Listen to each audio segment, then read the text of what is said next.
Halo Sumatera Utara, selamat siang pemirsa. Sumatera Utara hari ini kembali hadir menjumpai Anda edisi Kamis 13 Maret 2023. Kali ini bersama saya Ahmad Rafiq.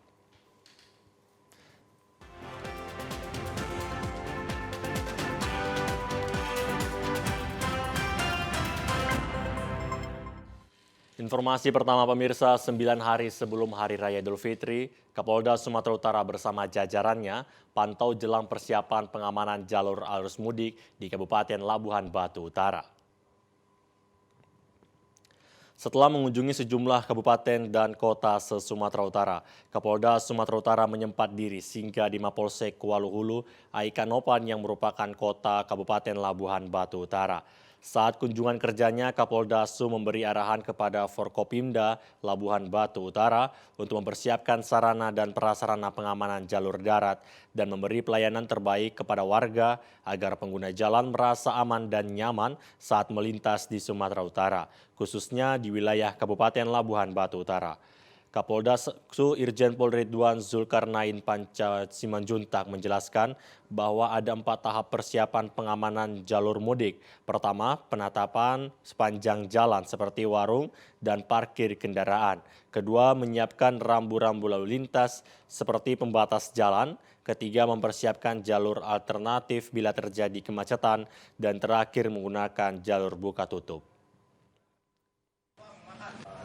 Ini salah satu hal yang perlu kita antisipasi bersama, karena kepadatan yang berakibat kepada kemacetan itu dimungkinkan terjadi di sini akibat kepada tingginya volume kendaraan yang akan melintas di wilayah kita ini. Nah, untuk itu perlu strategi. Apa itu? Tadi saya minta Pak Wakil Bupati dan Pak Bupati serta teman-teman Pak Kapolres Labuan Batu bersama teman-teman lainnya harus sama-sama membahas. Yang pertama, tata ini sepanjang jalan nih. Ini warung-warung, tempat parkir harus ditata dengan baik sehingga tidak mengganggu transportasi atau kendaraan yang akan lewat. Yang kedua, menyiapkan rambu-rambunya. Ya, menyiapkan rambu-rambu. Apa rambu-rambu? Pembatas di tengah jalan harus kita persiapkan mulai sekarang. Yang ketiga, saya juga meminta supaya dipersiapkan jalur alternatif. Kita tahu setelah Polsek Kuala Hulu ini ada jalur masuk ke dalam yang bisa kita manfaatkan kalau terjadi nanti kepadatan di sepanjang jalan ini. Setelah memberi arahan kepada sejumlah pejabat Forkopimda, Kapolda Sumatera Utara melanjutkan perjalanannya menggunakan 1 unit helikopter menuju Kabupaten Batubara. Pemirsa, pelebaran dan pengaspalan jalan lintas Sumatera di Mandailing Natal terus dikebut pekerja proyek untuk mempersiapkan jalur mudik lebaran di perbatasan Sumatera Utara dengan Sumatera Barat. Jelang arus mudik Lebaran Idul Fitri tahun 2023, petugas proyek Jaya Konstruksi terus mengebut perbaikan jalan lintas Sumatera di Kabupaten Mandailing Natal. Perbaikan jalur nasional tepatnya di Kecamatan Lembah Sorik Merapi, mulai dari pelebaran dan pengaspalan jalan yang berlobang.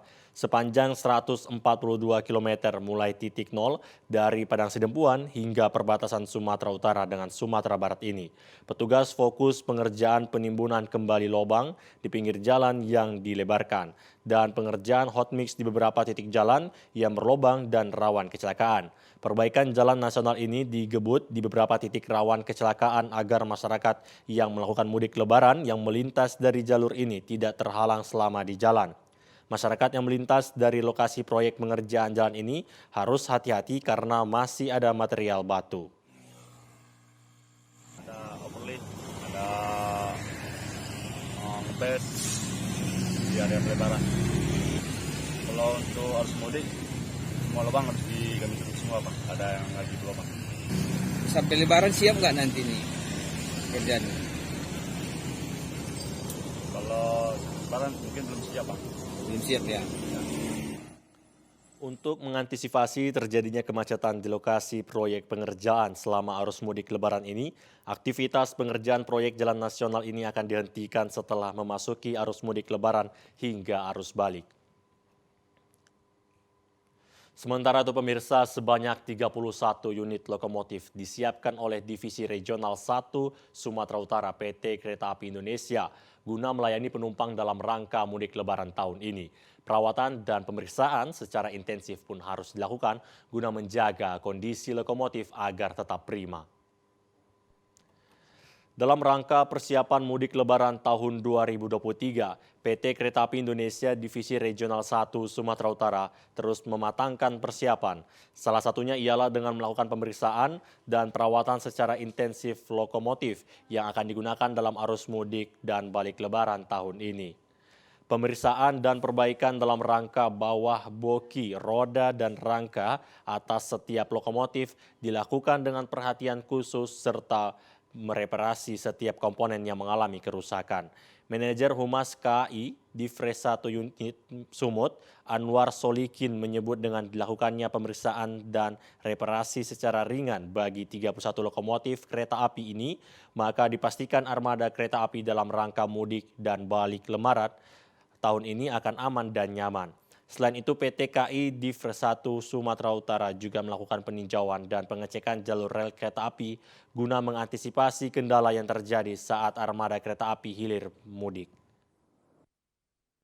Divres 1 Sumatera Utara telah menyiapkan sebanyak 31 lokomotif untuk operasi angkutan Lebaran tahun 2023 ini. Lokomotif tersebut sudah dilakukan pemeriksaan secara rutin di Dipo Lokomotif Medan. Jadi teman-teman Dipo Lokomotif Medan telah melakukan pengecekan antara lain pengecekan rangka bawah, pengecekan bogi, roda maupun rangka atas, dan juga dilakukan pengecekan terkait dengan kelistrikan. Jadi memang pengecekan di Dipo ini sifatnya pengecekan rutin, namun juga pengecekan secara ringan ya. Jadi memang di Dipo itu pengecekan yang ringan, nanti untuk overhaul atau untuk perbaikan yang berat dilakukan di Balai-Esa Pulau Brayan. Intensitas hilir mudik armada kereta api pada masa arus mudik dan balik Lebaran tahun ini diperkirakan akan meningkat dibanding tahun lalu. Hal ini diprediksi sebab telah ditambahnya armada kereta api dengan tujuan Medan Rantau Perapat. Pemirsa, informasi menarik dan aktual lainnya akan kami hadirkan untuk Anda sesaat lagi. Tetaplah bersama kami di Sumatera Utara hari ini. Pemirsa, gugur dalam tugas saat ditembak kelompok bersenjata di Papua.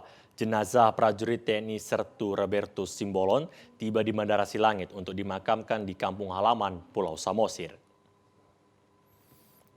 Tiba di Bandara Internasional Silangit sekitar pukul 14.00 waktu Indonesia Barat.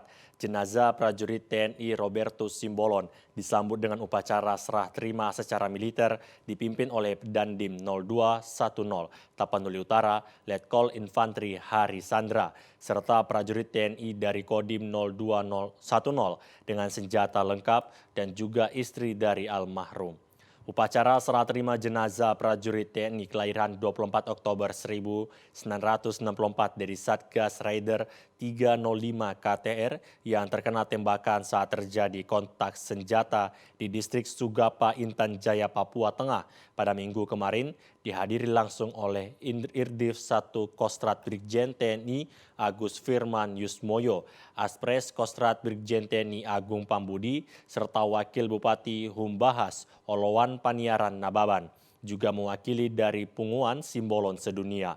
Usai serah terima dengan upacara militer, kemudian jenazah diberangkatkan menuju Samosir dengan ambulan milik Pemda Samosir dengan pengawalan pasukan TNI menuju rumah duka di Pulau Samosir. Jenazah almarhum Robertus Simbolon yang gugur dalam tugas merupakan Komandan Pos Tim Elang Satgas YPR 305 di Kampung Yitgi direncanakan akan dikebumikan pada esok hari Kamis 13 April 2023 secara adat Batak serta upacara militer. Salah seorang dari Punguan Simbolon, Kori Simbolon Sedunia, menyayangkan penembakan tersebut dan menyatakan turut prihatin atas kejadian itu. Sebelumnya prajurit TNI Robertus Simbolon tertembak di bagian tangan dan perut, kemudian dibawa ke puskesmas setempat untuk mendapatkan pertolongan, namun tidak dapat tertolong dan dinyatakan meninggal dunia pada Minggu kemarin. Kedatangan jenazah disambut haru seluruh sanak keluarga, termasuk pemerintah Tapanuli Utara dan Samosir. Pemirsa, isak tangis orang tua Serka Anumerta Roybertus Simbolon mewarnai saat ini penyerahan jenazah anak mereka.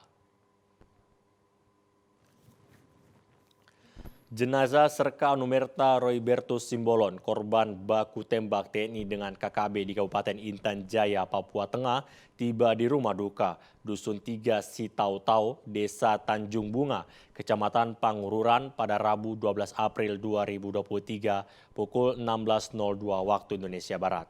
Kedatangan jenazah almarhum Serka Anumerta Simbolon yang didampingi tim pendamping yakni Aspers Kostrat Brigjen TNI Agung Pambudi dan Brigjen TNI Agus Firman Yusmono, Diviv 1 Kostrat Kol Infantri Febi Triandoko, Kapten Infantri Revan Vigit dan Letda Infantri Pol Taksiahaan, dan Dim 0210 Letkol Infantri Hari Sandra dan Kasdim Mayor Arma S. Butar-Butar.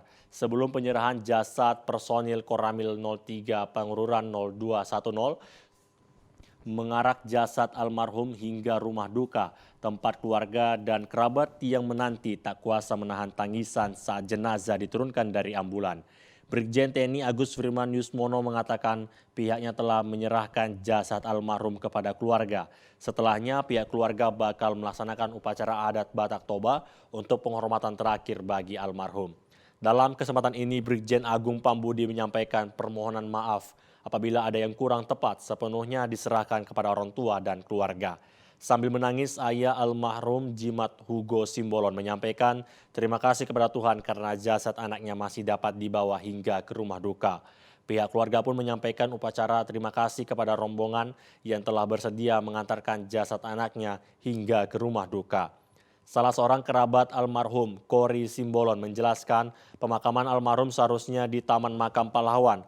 Namun istri meminta agar jasad almarhum dimakamkan di kampung halamannya di Sitautau, Samosir. Pemirsa, Kepala Dinas Pendidikan Sumatera Utara Asren Nasution melakukan monitoring atau peninjauan ke sekolah SMA dan SMK di Kabupaten Deli Serdang dan Kota Medan kemarin. Kepala Dinas Pendidikan Sumatera Utara melakukan monitoring terkait berakhirnya pelaksanaan asesmen atau ujian akhir sekolah untuk siswa kelas 12, baik untuk SMA maupun SMK. Di SMA Negeri 5 Medan kemarin, monitoring Kepala Dinas Pendidikan Sumatera Utara Asren Nasution bersama Kepala Cabang Dinas Pendidikan Sumatera Utara Wilayah 1 August Sinaga disambut oleh Kepala SMA Negeri 5 Medan Suprayitno. Kedatangannya ke sekolah yang berada di Jalan Pelajar Medan ini untuk memonitor perintah yang disampaikan oleh Kepala Dinas Pendidikan Sumatera Utara agar pada hari terakhir pelaksanaan asesmen kelas 12 baik SMA dan SMK diberi arahan oleh kepala sekolah agar siswa jangan melakukan coret-coret baju seragam sekolah dan konvoi. Asren Nasution di SMA Negeri 5 Medan juga melakukan dialog dengan para orang tua siswa dan siswi yang menyampaikan pesan-pesan agar siswa tetap belajar tekun untuk persiapan ujian masuk ke perguruan tinggi. Demikiannya halnya para orang tua diharapkan agar selalu mengawasi anak-anak mereka di rumah. Asren Nasution menyampaikan terima kasihnya kepada semua pihak diantaranya Bupati, Wali Kota, pihak TNI dan kepolisian, serta instansi lainnya dalam menerapkan perintah ini. Ya, yang pertama saya hadir di beberapa sekolah, Deli Serdang dan Medan, didampingi oleh Kepala Cabang, untuk memastikan perintah yang kita sampaikan agar anak-anak kita yang hari ini mengakhiri kegiatan asesmen di kelas 12 baik SMA dan SMK harus berlangsung secara aman, tertib, tentram, tanpa ada kegiatan yang lain seperti tahun-tahun sebelumnya ada konvoi, ada aksi coret-coret dan segala macam. Oleh karenanya kita memberikan surat himbauan sampai ke tingkat yang terbawah. kami meninjau hari ini baik melalui monitoring, WA group dan seterusnya, laporan-laporan, semuanya melaksanakan itu dengan baik. Sementara itu, salah seorang orang tua siswa SMA Negeri 5 Medan, Gilbert Pasaribu, menyampaikan terima kasihnya kepada Dinas Pendidikan Sumatera Utara dan instansi terkait lainnya yang telah berupaya mengantisipasi aksi coret-coret serta konvoi siswa, bahkan orang tua wajib menjemput anak sekolah ketika sudah selesai asesmen. Kami merasa bangga dan mengapresiasi semua kebijakan yang telah dilakukan dinas, sekolah, dan Satpol PP dan para instansi yang terkait dalam hal ini. Sehingga hal-hal yang terburuk yang dapat terjadi. Sementara itu di SMA Negeri 4 Medan, ujian sekolah hari ini berakhir dengan mengujikan mata pelajaran seni budaya, baik untuk jurusan IPA maupun jurusan IPS. Di SMA Negeri 4 Medan, sebanyak 424 siswa mengikuti ujian sekolah terdiri atas jurusan IPA maupun IPS dengan menyediakan 22 ruangan kelas sebagai tempat ujian sekolah. Sejak dimulainya ujian sekolah di sekolah ini, yaitu tanggal 3 April 2023 lalu, pelaksanaannya berlangsung lancar berbasis Android. Di sekolah yang berada di Jalan Gelas, Kota Medan ini, keseriusan siswa mengikuti ujian sekolah sangat tinggi. Hal ini dibuktikan dengan hadirnya 100% siswa selama ujian sekolah berlangsung hingga hari terakhir hari ini. Kepala SMA Negeri 4 Medan, Rianto Hasinaga, menyatakan selama ujian sekolah berlangsung seluruh sarana pendukung baik Android maupun kelengkapan soal-soal ujian sekolah tidak ada ditemukan permasalahan yang berarti. Karenanya Rianto Hasinaga berharap agar siswa dapat memperoleh nilai yang terbaik dari siswa tahun-tahun sebelumnya. Dengan hadirnya siswa 100% mengikuti ujian sekolah, maka di sekolah ini tidak ada dilaksanakan ujian susulan di mana sebelumnya telah dipersiapkan. Menurut pengamatan kami, anak-anak kita memang sudah cukup serius. Meskipun mungkin ada kendala di 2 tahun terakhir mereka belajar daring. Ini mungkin yang mengakibatkan mungkin saja prestasi mereka ya tidak seperti tahun yang lalu, tetapi kita sudah mensupport mereka, ya mengusulkan mereka untuk belajar lebih giat di rumah, belajar lebih serius di sekolah, dan belajar di luar lingkungan sekolah, misalnya di bimbingan-bimbingan tes. Sementara itu terkait adanya perintah dari Dinas Pendidikan Sumatera Utara Asren Nasution, di mana pada hari ini sebagai hari terakhir ujian sekolah di SMA Negeri 4 Medan, diberikan arahan kepada siswa agar jangan ada aksi coret-coret baju seragam sekolah dan konvoi. Hadir pada acara pengarahan ini diantaranya aparat TNI Polri dan Satpol PP serta instansi terkait lainnya. Usai diberi arahan, para siswa diwajibkan dijemput oleh para orang tua ke sekolah untuk langsung dibawa pulang ke rumah.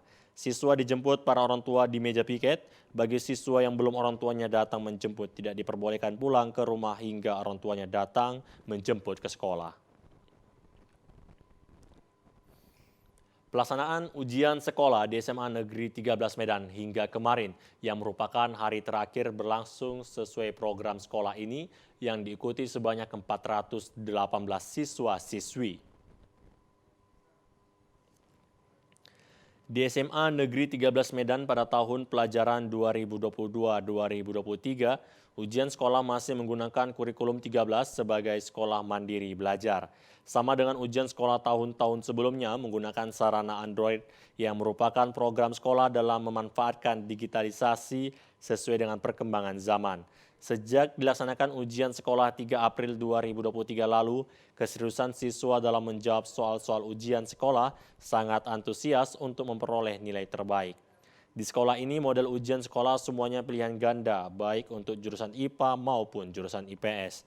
Sementara jumlah materi ujian sekolah untuk ujian sekolah hitungan 30 soal dan ujian sekolah non-hitungan 40 soal. Kepala SMA Negeri 13 Medan, Fauzia Hasibuan, menyatakan pada tahun ini siswa sangat aktif dalam proses belajar mengajar menyusul diberlakukannya pembelajaran secara tatap muka di ruangan kelas sehingga diharapkan akan memperoleh nilai terbaik dari tahun-tahun sebelumnya ketika COVID-19 melanda tanah air. Sementara itu, Wakil Kepala Sekolah di bidang kurikulum Fazli Mirwan ketika meninjau pelaksanaan ujian sekolah hari terakhir menyatakan pelaksanaan ujian sekolah berlangsung lancar, baik dari segi sarana Android siswa maupun kesiapan siswa dalam menghadapi ujian sekolah. Dari pantauan kemarin sekolah ini ada beberapa siswa yang akan mengikuti ujian sekolah susulan karena tidak hadir dengan alasan siswa sedang sakit. Jadi antusias dari siswa kami mengikuti ujian ini sangat tinggi sekali. Mereka melaksanakan ujian ini dari tanggal 3 sampai tanggal 11. Nanti akan ada susulan hari berikutnya sesuai dengan arahan cabang dinas wilayah 1. Dan kami merasa bahwa hari ini memang hari terakhir. Kami lihat tadi di kelas memang masih semangat mereka untuk mengerjakan soalnya. Ya, kami mengharapkan nilai mereka nanti mampu untuk bisa sebagai soal-soal yang kami hadirkan itu mampu untuk bisa menjadikan mereka menjawab soal-soal UTBK atau nanti SNBT. Itu harapan kami.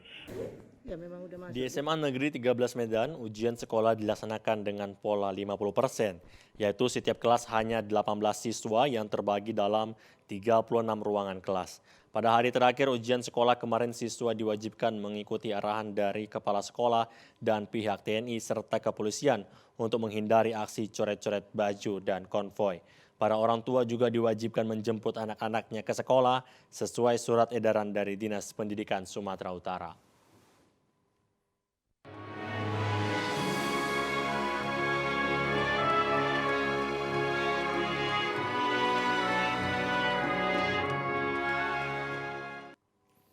Berlomba-lomba dalam berbuat kebaikan, Kantor Imigrasi Kelas 1 TPI Medan, santuni anak yatim dan panti jompo menggunakan swadaya pegawai.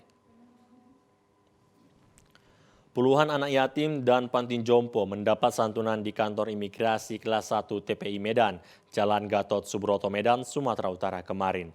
Menariknya, kegiatan sosial tersebut bukanlah dari dana CSR yang kebanyakan perkantoran memanfaatkannya saat menggelar kegiatan sosial. Kegiatan sosial tersebut dapat terlaksana berkat kekompakan para pegawai imigrasi Medan yang telah mengumpulkan donasi berupa swadaya pegawai dalam menyantuni anak yatim dan panti jompo. Dalam kegiatan sosial tersebut, Imigrasi Kelas 1 TPI Medan mendatangkan anak yatim dan panti jompo di lingkungan kantor imigrasi Medan. Hal ini dilakukan sebagai upaya imigrasi Medan memperhatikan lingkungan sekitar. Sebagai momen safari Ramadan, Imigrasi Medan juga mendatangkan tokoh agama. Usai melaksanakan santunan anak yatim dan panti jompo, kegiatan dilanjutkan dengan ceramah singkat oleh Al-Ustadz Tuan Guru Syekh Dr. Haji Zikmal Fuad dari Kabupaten Langkat. Kepala Imigrasi Kelas 1 TPI Medan, Johannes Fani, mengatakan kegiatan tersebut sebagai upaya menumbuhkan jiwa sosial dan solidaritas pegawai. Ia menegaskan kegiatan sosial itu tidak hanya dilakukan pada bulan Ramadan saja, namun akan terus berlangsung pada bulan berikutnya. Bentuk kegiatannya sebenarnya hari ini adalah kami ingin berbakti sosial pada masyarakat di sekitar kantor imigrasi Medan, membantu mereka-mereka yang membutuhkan. Jadi ini ada sebagian rezeki yang pegawai kami sisihkan khususnya di bulan baik, bulan suci ini untuk berbagi dengan sesama kami.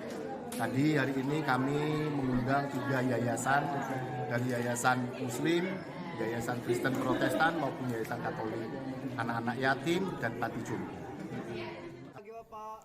Dalam mendukung program pemerintah, Kantor Imigrasi Kelas 1 TPI Medan terus melakukan edukasi kepada masyarakat untuk tidak mudah percaya dengan jasa calo seperti dalam perbuatan paspor. Pemirsa, banyak orang mengira orang Muslim yang berwisata ke daerah yang masyarakatnya mayoritas non-Muslim akan mendapatkan kesulitan, terutama soal mencari masjid strategis untuk sholat berjamaah. Tapi bila Anda datang ke Kabupaten Samosir, Sumatera Utara, penilaian itu rasanya keliru. Pasalnya sudah ada beberapa masjid di sana, meski tak sebanyak di daerah lain. Salah satunya Masjid Raya Al-Hasanah. Masjid ini menjadi spesial mungkin karena berada di pulau di tengah Danau Toba yang dihuni suku Batak yang sebagian besar menganut agama Kristen. Masjid sederhana yang berada di Jalan Danau Toba, Kecamatan Pangururan, Ibu Kota Kabupaten Samosir ini juga menjadi spesial karena kerap didatangi bukan hanya orang Muslim yang ada di Pangururan dan sekitarnya, melainkan wisatawan Muslim yang tengah berkeliling objek wisata di Pulau Samosir. Salah seorang pengurus Masjid Sultan Hutagalung menerangkan Masjid Raya Al-Hasanah dibangun oleh TNI, semula merupakan musola yang idenya pendiriannya berasal dari tentara.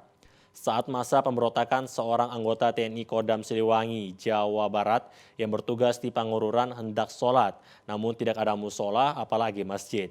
Tentara tersebut pun mengusulkan untuk mendirikan musola di kota Pangururan. Akhirnya idenya itu terrealisasikan sekitar tahun 1975. Kemudian sesuai dengan hasil rapat dengan masyarakat pada tahun 2019, Masjid Raya Al-Hasanah Pangururan ini dibangun kembali dengan biaya awal hanya 70 juta rupiah saja.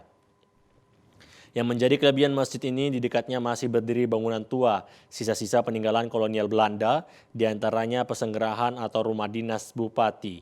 Bukan cuma itu, masjid juga berdampingan dengan gereja HKBP Pangururan Kota. Kondisi yang membuahkan kesejukan ini menjadi lambang bahwa kerukunan beragama di Pangururan cukup tinggi, mengingat mayoritas penduduknya beragama Kristen dan menjadi salah satu kota yang menjadi pusat kebudayaan Batak Toba. Kelebihan lain Masjid Al-Hasanah, lokasinya berada di bibir Danau Toba, hanya dipisahkan dengan jalan raya. Di sepanjang jalan itu tumbuh pepohonan besar yang rindang. Setiap hari banyak warga yang termasuk wisatawan menikmati pemandangan Danau Toba dengan deretan bukit barisannya dan di sebuah shelter batu berwarna biru. Usai sholat di Masjid Mungil ini, jamaah di masjid ini setiap harinya jumlahnya sekitar 100 orang. Pada hari biasa ataupun pas Jumatan, jumlah perbedaannya tidak terlalu mencolok. Namun ketika sholat tarawih pada bulan Ramadan dan sholat Idul Fitri dan Idul Adha, jumlahnya membengkak mengingat kaum perempuan baik anak gadis maupun ibu-ibu ikut hadir.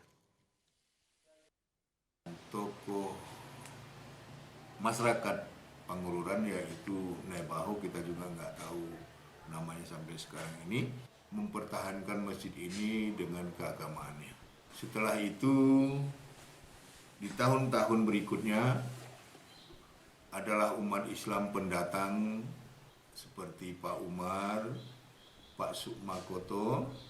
Mereka di sini mencari nafkah melalui berkuliner dan berjualan tilam era mereka. Seketika di era mereka itu ada Profesor Aslim Syihotang. Itulah sebagai penduduk asli Samosir yang duduknya di Medan, aslinya kelahiran Narian Boho. Itulah yang memperjuangkan untuk pembangunan masjid, pembangunan musola ini.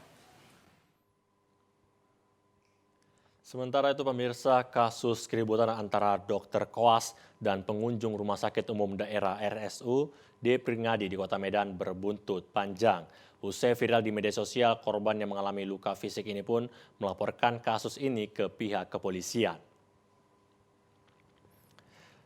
Burhanuddin, suami Maya Sylvia yang merupakan korban pemukulan yang dilakukan oleh dokter koas di Rumah Sakit Pringadi, Medan, akhirnya membuat laporan kepolisian ke Polsek Medan Timur. Burhanuddin menceritakan kronologi peristiwa kejadiannya, bahwa pada saat sebelum kejadian tersebut, dirinya bersama istri hendak melakukan check-up di Rumah Sakit Pringadi, Medan. Namun saat hendak masuk ke parkiran, mobil yang dikendarai dokter koas ini langsung memalang jalan masuk korban. Menunggu selama 3 menit, mobil sang dokter koas pun tidak kunjung bergeser dan masih memalang jalan masuk. Lantas Burhanuddin yang menyetir mobil pun mengklekson mobil di depannya agar maju dan dirinya bisa masuk. Namun dokter koas yang tak terima diklekson langsung keluar dan memukul bodi mobil. Sontak saja menerima perlakuan ini, adu mulut pun terjadi dan korban Maya Sylvia langsung merekam kejadian ini dan menyebarkan ke media sosial. Keributan makin memuncak dan dokter koas tersebut pun sempat menarik tangan korban hingga mengalami luka memar. Ke dalam mobil ini duluan parkiran, mau masuk ke parkiran Rumah Sakit Pringadi, dia nggak masuk, langsung menghalang. Dan saya mau masuk ke dalam parkiran, dia menghalang jalan, tidak bisa lewat. Saya tunggu 3 menit, saya telepon tim, saya tunggu lagi, sekali tim dia keluar, langsung main pukul, buah. Kalau nggak bisa jalan di sini, putar kau dari sana. Kata, Masya Allah. Saya bilang, istighfar deh, istighfar ya Allah bulan puasa. Atas peristiwa pemukulan yang mengakibatkan luka ini, korban pun telah membuat laporan ke kepolisian ke Polsek Medan Timur dan berharap kasus ini dapat segera ditindak. Sebab disinyalir dokter muda yang menjalani koas tersebut pun telah melanggar kode etik profesi kedokteran. Pemirsa, informasi tadi mengakhiri perjumpaan kita di Sumatera Utara hari ini. Mewakili kerabat kerja yang bertugas, saya Ahmad Rafiq mengucapkan terima kasih atas perhatian dan kebersamaan Anda. Selamat siang dan sampai jumpa.